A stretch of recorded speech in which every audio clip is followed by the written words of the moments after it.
창세기의 남은 부분들은 요셉 이야기로 계속 이어집니다. 창세기 44장을 들어가기 전에 한마디 하겠습니다. 요셉이 형제들을 상대하는 장면들을 보면서 여러분은 예슈아께서 우리를 상대하시는 모습을 상상해 보시기를 바랍니다. 요셉은 구약 성서에서의 예슈아 같은 존재라고 할 수 있습니다. 곧 그 이유를 아시게 될 건데요. 당연히 요셉이 예슈아 같이 성육신 하신 말씀이라고 말하고 있는 건 아닙니다. 그분과 같은 유형이며 그분을 보여주는 그림자라는 의미입니다. 요셉은 부분적인 패턴을 만들어냈고 나중에 메시아께서 이 패턴을 따르시게 됩니다. 요셉은 한낱 인간에 불과하기 때문에 메시아 예슈아의 거룩하심이나 그분의 본성, 위상에는 비교도 되지 않습니다. 하지만 요셉 이야기를 읽으면서 우리는 예슈아의 고귀한 원리들을 들여다볼 수 있습니다. 우리는 이 이야기를 비유라고만 생각할 것이 아니라 그 비유를 통해 어떤 유형을 파악해야 합니다. 창세기 44장을 펴세요. 다 읽겠습니다. CJB 성경이 있으시면 50페이지입니다. 요셉이 그의 집 청지기에게 명하여 이르되 양식을 각자의 자루에 운반할 수 있을 만큼 채우고 각자의 돈을 그 자루에 넣고 또 네 잔 곧 은잔을 그 청년의 자루 아귀에 넣고 그 양식값 돈도 함께 넣으라 하매 그가 요셉의 명령대로 하고 아침이 밝을 때에 사람들과 그들의 나귀들을 보내니라. 그들이 성읍에서 나가 멀리 가기 전에 요셉이 청지기에게 이르되 일어나 그 사람들의 뒤를 따라가서 그들에게 이르기를 너희가 어찌하여 선을 악으로 갚느냐. 이것은 내 주인이 가지고 마시며 늘 점치는 데에 쓰는 것이 아니냐. 너희가 이같이 하니 악하도다 하라. 청지기가 그들에게 따라가서 그대로 말하니 그들이 그에게 대답하되 내 주여 어찌 이렇게 말씀하시나이까. 당신의 종들이 이런 일은 결단코 아니하나이다. 우리 자루에 있던 돈도 우리가 가나안 땅에서부터 당신에게로 가져왔거늘 우리가 어찌 당신의 주인의 집에서 은금을 도둑질하리이까. 당신의 종들 중 누구에게서 발견되든지 그는 죽을 것이요 우리는 내 주의 종들이 되리이다. 그가 이르되 그러면 너희의 말과 같이 하리라. 그것이 누구에게서든지 발견되면 그는 내게 종이 될 것이요 너희는 죄가 없으리라. 그들이 각각 급히 자루를 땅에 내려놓고 자루를 각기 푸니 그가 나이 많은 자에게서부터 시작하여 나이 적은 자에게까지 조사하매 그 잔이 베냐민의 자루에서 발견된지라.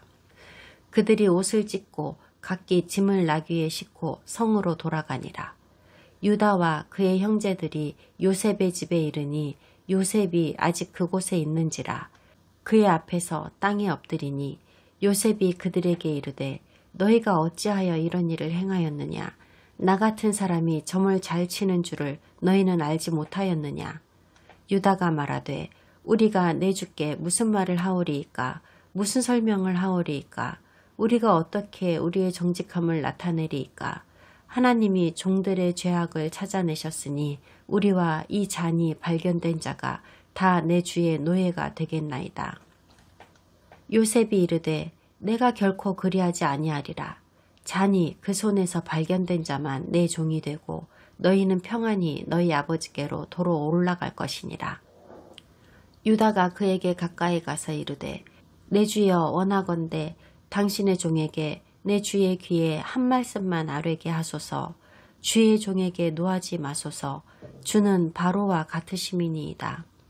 이전에 내 주께서 종들에게 물으시되 너희는 아버지가 있느냐 아우가 있느냐 하시기에 우리가 내 주께 아뢰되 우리에게 아버지가 있으니 노인이요 또 그가 노년에 얻은 아들 청년이 있으니 그의 형은 죽고 그의 어머니가 남긴 것은 그뿐이므로 그의 아버지가 그를 사랑하나이다 하였더니 주께서 또 종들에게 이르시되 그를 내게로 데리고 내려와서 내가 그를 보게 하라 하시기로 우리가 내 주께 말씀드리기를 그 아이는 그의 아버지를 떠나지 못할지니 떠나면 그의 아버지가 죽겠나이다. 주께서 또 주의 종들에게 말씀하시되 너희 막내 아우가 너희와 함께 내려오지 아니하면 너희가 다시 내 얼굴을 보지 못하리라 하시기로 우리가 주의 종 우리 아버지에게로 도로 올라가서 내 주의 말씀을 그에게 아뢰었나이다.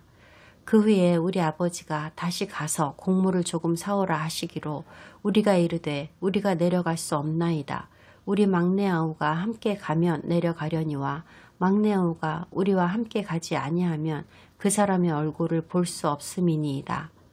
주의 종 우리 아버지가 우리에게 이르되 너희도 알거니와 내 아내가 내게 두 아들을 낳았으나 하나는 내게서 나갔으므로 내가 말하기를 틀림없이 찢겨 죽었다 하고 내가 지금까지 그를 보지 못하였거늘 너희가 이 아이도 내게서 데려가려 하니 만일 재해가 그 몸에 미치면 나의 흰머리를 슬퍼하며 수월로 내려가게 하리라 하니 아버지의 생명과 아이의 생명이 서로 하나로 묶여 있거늘 이제 내가 주의 종 우리 아버지에게 돌아갈 때에 아이가 우리와 함께 가지 아니하면 아버지가 아이의 없음을 보고 죽으리니 이같이 되면 종들이 주의 종 우리 아버지가 흰머리로 슬퍼하며 수월로 내려가게 함이니이다. 주의 종이 내 아버지에게 아이를 담보하기를 내 아버지께로 데리고 돌아오지 아니하면 영영이 아버지께 죄짐을 지리이다 하였사오니 이제 주의 종으로 그 아이를 대신하여 머물러 있어 내 주의 종이 되게 하시고 그 아이는 그의 형제들과 함께 올려 보내소서. 그 아이가 나와 함께 가지 아니하면 내가 어찌 내 아버지에게로 올라갈 수 있으리이까. 두렵건대 재해가 내 아버지에게 미침을 보리이다. 11 형제들이 이집트의 2인자 집에서 열리는 연회에 초청되었을 때 그들은 의심을 품었었죠. 이후 출생 순서대로 안 치운 바 되고 베냐민에게는 왕가의 표상인 5배의 음식이 날라졌어요. 그리고 양식을 그들의 나귀에 싣고 다음날 아침 일찍 출발했습니다. 이제 시련은 다 끝났다 하고 안심했을 겁니다. 웬걸요? 그들이 떠나기 직전에 요셉은 형제들의 돈을 곡식 가방에 넣고 뭐 1개를 더 넣었습니다. 요셉의 은잔을 베냐민의 자루아귀에 넣었습니다. 얼마 가지 않아서 요셉이 보낸 그의 청지기가 달려와서는 너네가 우리 주인의 물건을 훔쳤다고 하네요. 환장할 노릇입니다. 청지기는 요셉이 시킨 대로 그들에게 말합니다. 너희가 어찌하여 악으로 선을 갚느냐? 나의 잔, 내가 점칠 때 쓰는 잔을 왜 가져갔느냐? 이 잔에 대해 설명하겠습니다. 사실 이건 잔이 아니라 그릇입니다. 은 그릇이에요. 그 당시 집주인들이 현인이나 선지자인 경우에 그들은 자기만 사용하는 특별한 그릇을 가지고 있었습니다. 이 그릇은 신들로부터 신성한 메시지를 전달받을 때 사용되기도 하는 것입니다. 요셉이 이런 성스러운 그릇을 어디서 났을까 하는 것은 쉽게 추정할 수 있는데요. 파라오가 줬을 겁니다. 요셉이 파라오의 꿈을 정확하게 해석하여 준 이후로 그는 이집트에서 가장 현명하고 예지력이 있는 자로 인정받고 있었음이 틀림없기 때문입니다. 이 그릇에다 물을 담고 금과 은과 보석 같은 것들에다가 마술에 쓰는 글자들을 적어서 이 물속에 넣으면 미래를 알 수 있는 영상들이 물 위에 비치게 됩니다. 요셉은 이 그릇을 실제로 음료를 마시는 용도로 사용하지는 않았을 겁니다. 완벽한 이집트인으로 보이기 위해서 요셉은 점치는 데 사용하는 이 그릇으로 형제들을 계속 시험하였을 겁니다. 설명할 게 하나 더 있습니다. 형제들은 요셉에 대하여 이집트인이 아닌 것 같네 어쩌네 하는 의문을 전혀 제기하지 않았습니다. 분명 이집트인으로는 안 보이는데도요. 왜일까요? 요셉은 분명 다른 이집트인들과는 아주 다르게 생겼습니다. 하지만 형제들은 전혀 의아해하지 않았습니다. 이집트인들은 셈족이 아닙니다. 그들은 함의 자손들입니다. 함의 자손은 셈족하고는 외모가 많이 다른데요. 걔네들은 까맣습니다. 셈족의 피부는 올리브색이고요.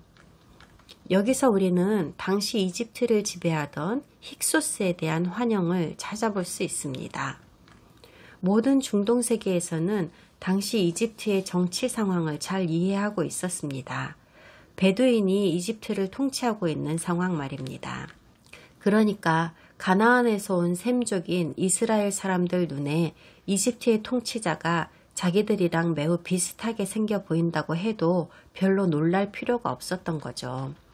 비록 그가 이집트인의 옷을 입고 이집트의 전통과 문화에 완전 녹아 있었다고는 하더라도요. 형제들도 역시 당시 이집트를 지배하던 셈족에 대하여 잘 알고 있었던 겁니다. 통치자의 그릇을 훔쳤다는 청지기의 말에 대해 절대로 그런 일은 없다고 그들은 호언장담을 합니다. 자루를 뒤져서 그게 나오면 모두들 노예가 되겠다고 했고 훔친 자는 죽이라고 합니다. 제가 참 어이없다고 생각한 건 이 이스라엘 형제들은요, 죽이는 걸 아주 예사로 생각합니다. 자기들의 무죄나 의도 같은 걸 증명해야 하는 곤란한 상황에서는 항상 죽이는 짓을 서슴지 않더란 말입니다. 그들은 여동생이 강간당했다고 세겜 남자들을 다 죽여버렸습니다. 요셉도 죽이려고 했었죠. 비록 노예로 팔기는 했지만 노예로 팔려가면 어차피 오래 살지 못할 거라고 생각하고 한 짓입니다. 유다는 자기 며느리 다말이 혼외 임신을 해서 가문의 명예를 더럽혔다고 산채로 불태워 죽이라고 했어요. 르우벤은 베냐민에게 무슨 일이 생기면 자기 아들들을 죽이라고 야곱에게 말했습니다. 계속 그런 식입니다. 이 시점까지 이스라엘의 12지파 중에서 10지파가 생명을 전혀 소중하게 생각하지 않고 있는 모습을 보았습니다. 이들은 하나님의 통치 원리를 1도 이해하지 못하고 있었습니다. 청지기는 그 제안을 거절합니다. 하지만 죄 있는 자가 벌을 받아야 한다고 합니다. 그 벌은 죽음이 아니라 노예가 되는 것입니다. 지가 직접 넣었으니까 그 그릇이 어디에 들어있는지 뻔히 알면서도 청지기는 상황을 좀 더 드라마틱하게 만들어 갔습니다. 일부러 맏형 거부터 순서대로 쭉 막내의 가방까지 샅샅이 뒤졌습니다. 마침내 베냐민의 자루가 열리고 반짝반짝 빛나는 은그릇이 자태도 아름답게 그 모습을 드러냈습니다. 형들은 경악을 금치 못했습니다. 비통함에 옷을 찢었어요. 이게 무슨 뜻인지 알고 있거든요. 아버지의 가장 사랑하는 아들을 잃을 판입니다. 아버지 야곱을 죽이는 일입니다. 14절에서 우리는 몇몇 이스라엘 형제들의 성품이 변화된 것을 목격하게 됩니다. 거길 보시면 베냐민을 포함한 형제들이 다 함께 요셉의 집으로 돌아왔다고 되어 있어요. 사실 베냐민만 오면 되고 나머지는 가나안에 자기 가족들에게로 돌아가면 되는 거였는데도요. 그 옛날에 요셉을 내다 버려서 해결하려고 했던 그 방식 대신에 이번에는 그들에게 어떤 운명이 닥친다 해도 베냐민과 함께 있기로 결정을 한 겁니다. 그리고 형제들을 위해서 앞장서서 말을 한 것은 유다였습니다. 유다는 며느리 다말이 임신했을 때 그 모든 탓을 자기에게로 돌렸습니다. 유다는 아버지 야곱에게 베냐민의 목숨을 보증하기 위해 자기를 내걸기도 했습니다. 그런 유다가 이제는 통치자 요셉 앞에서 말하기를 자기들은 돈이나 그릇이나 아무것도 훔치지는 않았지만 그들은 분명히 하나님 앞에서 죄를 지었다고 고백합니다. 그들이 지은 많은 죄를 시인합니다. 자기들의 형제를 노예로 파는 죄를 지었다고 말합니다. 아버지를 속였고 아버지는 그 일로 죽을 만큼 괴로워하고 계신다고 말합니다. 유다는 자기의 인생 경험을 통해 11 형제 중에서 가장 겸손해졌습니다. 그리고 그가 이룬 이 작은 업적은 그의 위대한 후손인 예슈와 나사렛 예슈아께서 미래에 이루시게 되는 측량할 수 없는 대업적의 작은 비유로 이해할 수 있습니다. 그는 자기 형제들의 죄를 위해 자기 자신을 내어주었습니다. 여기서 잠깐 요셉과 파라오와의 관계를 보면서 예수와께서는 어떤 역할을 하셨는지를 생각해 볼게요. 요셉이 메시아의 그림자로 예표되는 이유가 분명히 있거든요. 9절과 10절에서 요셉의 청지기가 너희들이 요셉의 은그릇을 훔쳤다고 기소할 적에 은그릇이 발견된 자는 죽을 것이요 나머지는 노예가 되겠다고 형제들이 말했습니다. 그 대답은 아니라 발견된 자만 책임이 있고 나머지는 평안히 돌아가라 였고요. 여기에서 그리스도의 위대한 구원의 원리를 하나 찾아볼 수 있습니다. 너는 네가 지은 죄만 감당하라는 것입니다. 다른 사람의 죄가 아니라요. 하지만 너의 죄를 남이 대신 갚아주지도 않는다. 너의 죄가 너의 머리 위에 있을 것이다. 네 아버지가 불안당이냐? 그래도 너는 네 아버지의 죄를 질 필요가 없다. 네 어머니가 이기적이냐? 어머니의 죄를 네가 담당할 필요가 없다. 네 형제가 범죄자이냐? 그건 그의 죄이지 너의 죄가 아니다. 네가 반역자이냐? 그래, 그 죄는 너의 것이다. 그 누구도 너의 죄를 짊어지지 않는다. 좋은 소식이기도 하지만 나쁜 소식이기도 합니다. 다른 사람의 죄를 내가 지지 않아도 되는 건 좋지만 내가 지은 죄는 내가 져야 하니까요. 하나님께 지은 죄의 삭은 죽음입니다. 당신의 죄로 당신이 죽어야 하는 겁니다. 영원히 죽는 겁니다. 다른 방법은 없습니다. 빠져나갈 희망이 전혀 없는 이런 운명에서 할 수 있는 일은 아무것도 없습니다. 그 후 16절에서 유다가 예언적인 말을 합니다. 여기에서 또 다른 구원의 원리를 밝히 보여주십니다. 유다가 요셉에게 자기들이 은그릇을 훔치지 않았다고 변명하는 건 아무런 소용이 없다고 합니다. 사실 다른 온갖 죄악들을 지었기 때문에 죄인인 게 틀림없다고 시인합니다. 오래전에 지은 죄, 이미 묻혀지고 감추어졌다고 믿으며 모르는 채 하고는 있지만 그들 마음속에서 절대로 용서받지 못할 영혼의 죄를 지었다는 걸 시인합니다. 그들은 그 죄로 인하여 죄로 뒤덮인 인생을 살았습니다. 겉으로는 정직하고 고결한 척, 착하고 순결해 보이지만 한평생 그들이 숨기고 있었던 더러운 모든 죄가 일순간에 하나님에 의해 드러났습니다. 예수와 앞에서의 영락없는 우리의 모습입니다. 요셉이 유다에게 말합니다. 나 같은 사람이 점을 잘 치는 줄을 너희가 알지 못하였느냐? 점 친다는 게 무슨 말입니까? 신이 인간에게 주셔서 가려진 것을 밝히 드러내게 하는 능력을 말합니다. 점 친다는 건 사람이 신같이 되어보려는 시도입니다. 점 치는 자 대부분은 남을 속이는 사기꾼들입니다. 어떤 사람들은 감추어진 걸 볼 수 있는 특별한 능력을 얻기 위해 이런 능력을 주는 사탄에게 자기 생명과 영혼을 내어주기도 합니다. 때로는 하나님께서 그분의 선지자들에게 영을 분간하는 능력을 주십니다. 예수와께서는 그분에게 가려진 것은 아무것도 없다고 말씀하셨습니다. 두렵지요? 우리 안에 있는 모든 악행과 거짓은 다 그분 앞에 훤히 드러납니다. 예수와께서는 이 모든 걸 어떻게 다 아시는 걸까요? 말하자면 점치시는 겁니다. 예수와는 신이시므로 우리에 관한 건 무엇이든 다 아십니다. 사실 우리는 우리 자신을 전혀 모르고 있는데도요. 예수와의 이런 능력은 어디에서 오는 건가요? 그분께서는 신이시기 때문입니다. 18절에서 우리가 놓쳐서는 안 될 중요한 원리가 또 하나 등장합니다.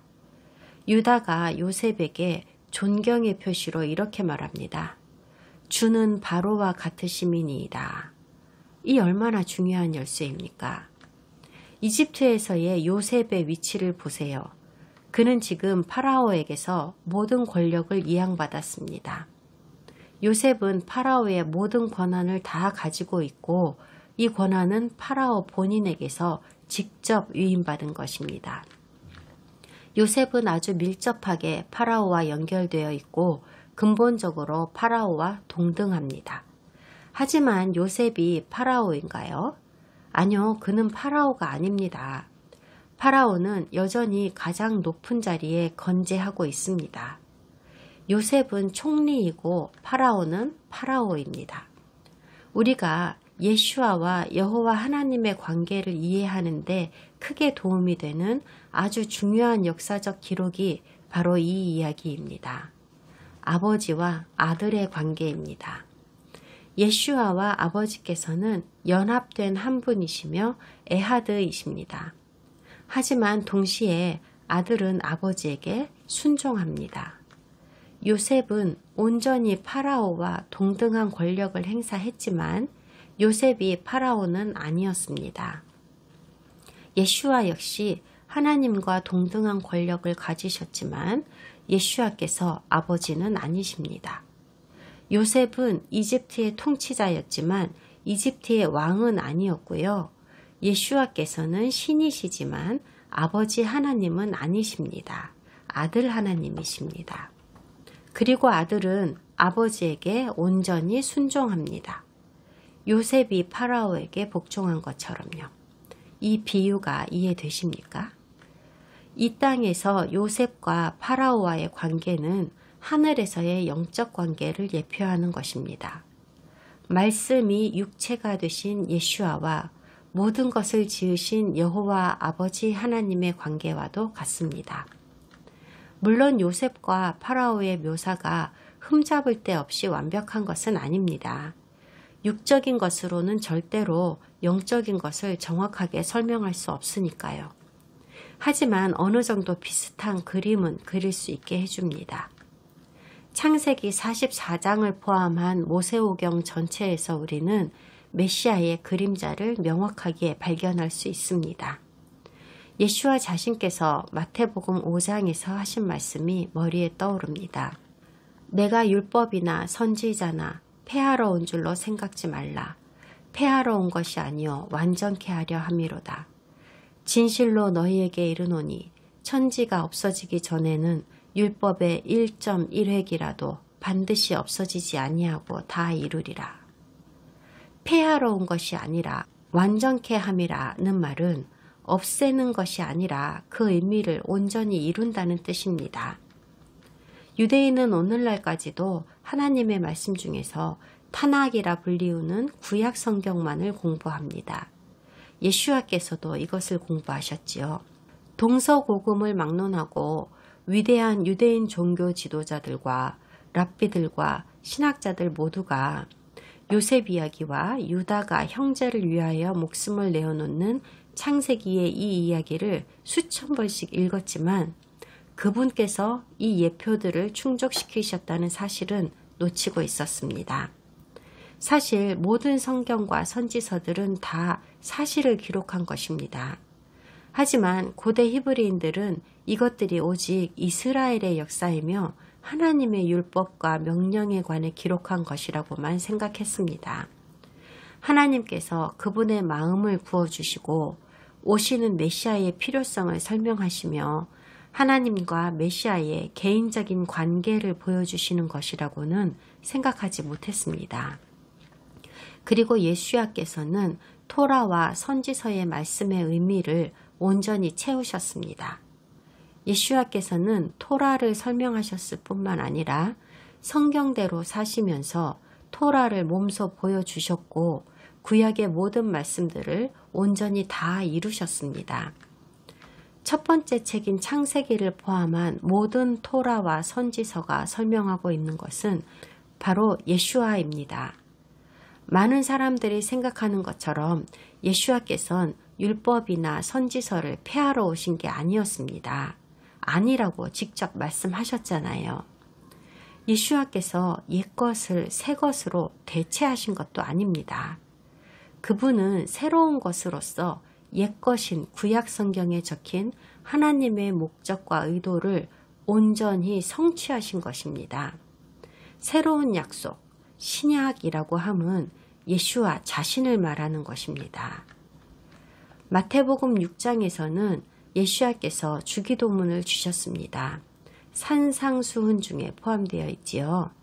만유의 주이신 아버지께 기도하는 최상의 모델을 제시하여 주셨습니다. 그 기도문에서 그분께서는 예수와 자신께 기도하지 않으시고 하나님께 기도하지요. 그 아들 예수와의 이름으로요. 우리는 예수와를 힘입어 아버지께 기도합니다. 우리가 아버지라 부르면서 기도할 수 있는 것은 우리가 예수와와 하나 되었기 때문입니다. 예수와께서는 자기 자신에게 기도하시지 않았습니다. 아버지께 기도했지요. 주기도문은 어떻게 시작합니까? 하늘에 계신 우리 아버지. 우리 기도의 태도로 두 번째 최상의 모델은 바로 여기 창세기 44장의 유다의 기도여야 할 것입니다. 요셉 앞에 엎드려 그에게 올리는 고백입니다. 그는 자신의 무지를 토로합니다. 아무것도 할 수 없는 무능력한 자신의 처지를 위대한 왕 앞에서 다 털어놓습니다. 자신이 무엇 때문에 기소되었는지는 알 수 없지만 어쨌든 엄청난 죄인임을 시인합니다. 그는 자신의 악한 의도와 죄를 가리려 시도했다는 것을 인정합니다. 하지만 왕은 모든 것을 알고 있었고 그동안의 그의 모든 시도는 다 헛된 것이었습니다. 그는 이제 남을 위해 탄원합니다. 그의 형제 베냐민을 위해서요. 자기 아버지 야곱이 가장 사랑하는, 너무나도 사랑해서 자기 자신보다도 귀하게 생각하는 그 아들을 위해서요. 그는 완전히 정직한 영혼으로 탄원합니다. 자기 자신을 대신 내어놓습니다. 남이 져야 할 의무를 대신 지겠다고 말했습니다. 그랬더니 과연 요셉은 어떻게 반응했을까요?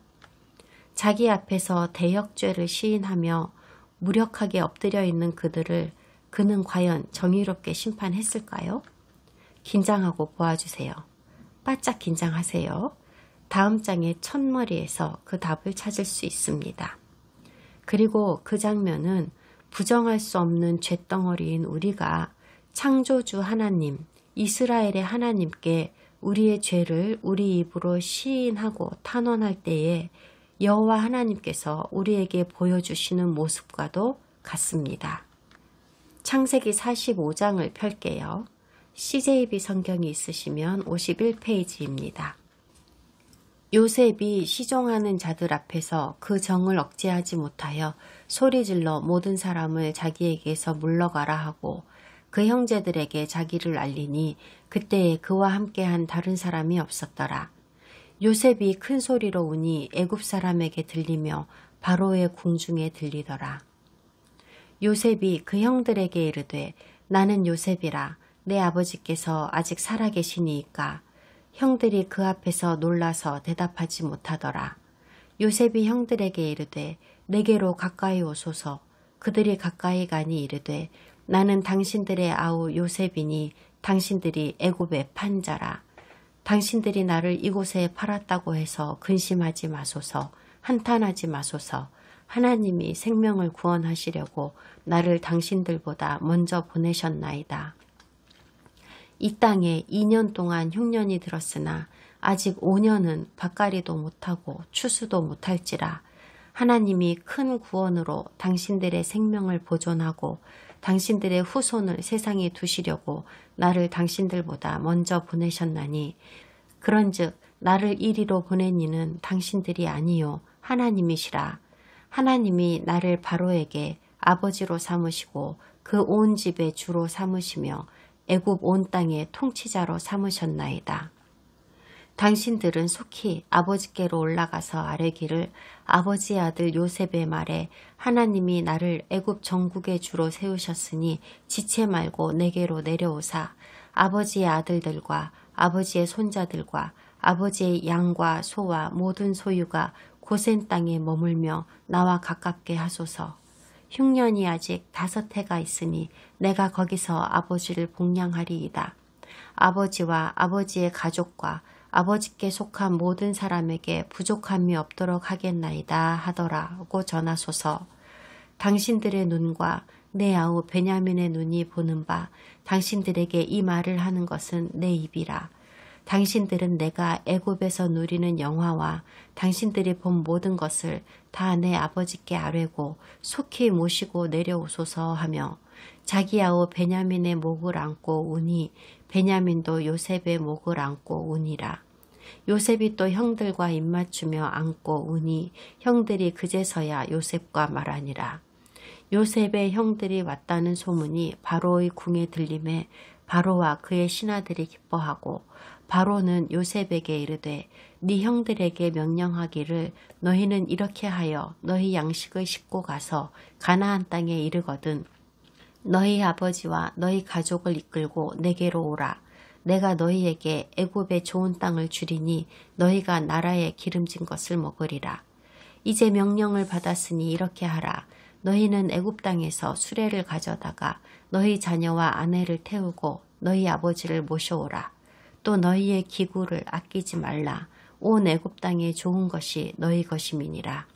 이스라엘의 아들들이 그대로 할세 요셉이 바로의 명령대로 그들에게 수레를 주고 길 양식을 주며 또 그들에게 다 각기 옷 한 벌씩을 주되 베냐민에게는 은 300과 옷 5벌을 주고 그가 또 이와 같이 그 아버지에게 보내되 순하기 10필에 애굽의 아름다운 물품을 실리고 암나귀 10필에는 아버지에게 길에서 드릴 곡식과 떡과 양식을 실리고 이에 형들을 돌려보내며 그들에게 이르되 당신들은 길에서 다투지 말라 하였더라. 그들이 애굽에서 올라와 가나안 땅으로 들어가서 아버지 야곱에게 이르러 알리어 이르되 요셉이 지금까지 살아있어 애굽 땅 총리가 되었더이다. 야곱이 그들의 말을 믿지 못하여 어리둥절하더니 그들이 또 요셉이 자기들에게 부탁한 모든 말로 그에게 말하매 그들의 아버지 야곱은 요셉이 자기를 태우려고 보낸 수레를 보고서야 기운이 소생한지라. 이스라엘이 이르되 조카도다. 내 아들 요셉이 지금까지 살아있으니 내가 죽기 전에 가서 그를 보리라 하니라. 지난 챕터에서 우리는 유다가 요셉 앞에서 탄원하는 장면을 보았습니다. 자기가 저지른 죄를 하나님 앞에서 고백하였습니다. 그들의 주 요셉에게 지은 죄를 자기가 감당하겠다고 요청합니다. 자기 자신을 베냐민 대신에 바치겠다고 합니다. 그래야 아버지 야곱이 죽지 않을 거라고요. 창세기 40장부터 우리는 요셉이 메시아의 그림자라는 사실에 대해 공부하고 있는데요. 이제 우리는 성경의 중심이 되는 주제에 접근하고 있습니다. 바로 우주의 근원이신 하나님께서 우리의 회개의 기도에 어떤 자비를 베푸시는지를 보게 되는 겁니다. 형 유다의 탄원에 대해 요셉이 어떻게 반응하는지를 통해서 말입니다. 45장은 더 이상 요셉이 자신을 주체하지 못하는 장면으로부터 시작됩니다. 요셉은 주변 사람들을 물리고 11형제들만 남게 했습니다. 그리고는 울음보가 터져버렸습니다. 감정이 북받쳐서 어찌나 격렬하게 울었던지 마치 댐이 터진 것 같이 온통 눈물바다가 되었습니다. 울음소리가 집 바깥에까지 들릴 정도였습니다. 지금 이 순간 오열로 흘러넘치는 이 눈물은 여러 가지 감정을 담고 있습니다.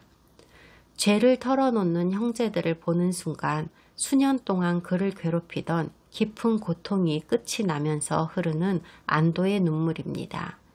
그리고 그토록 그리던 가족들과 재회한 기쁨의 눈물입니다. 또한 죄책감에 빠져있는 형제들을 보는 슬픔의 눈물입니다. 슬픔의 눈물이기도 하고 회개하는 형제들을 목격하는 기쁨의 눈물이기도 합니다. 그리고 요셉에게는 그들을 용서할 수 있는 절호의 기회가 되었습니다. 요셉은 또한 그토록이나 보고 싶었던 아버지를 이제 곧 볼 수 있겠다는 희망으로도 이 눈물을 멈출 수가 없었습니다.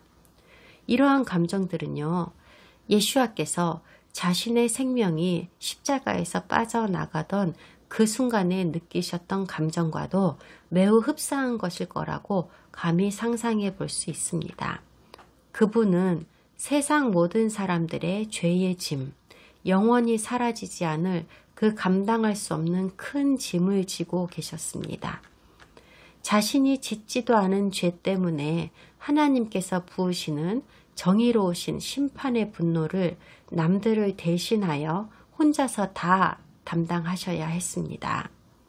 나와 여러분의 죄를 담당하기를 택하시고 마지막 그 순간까지 그분은 꾹 참고 침묵하셔야 했습니다.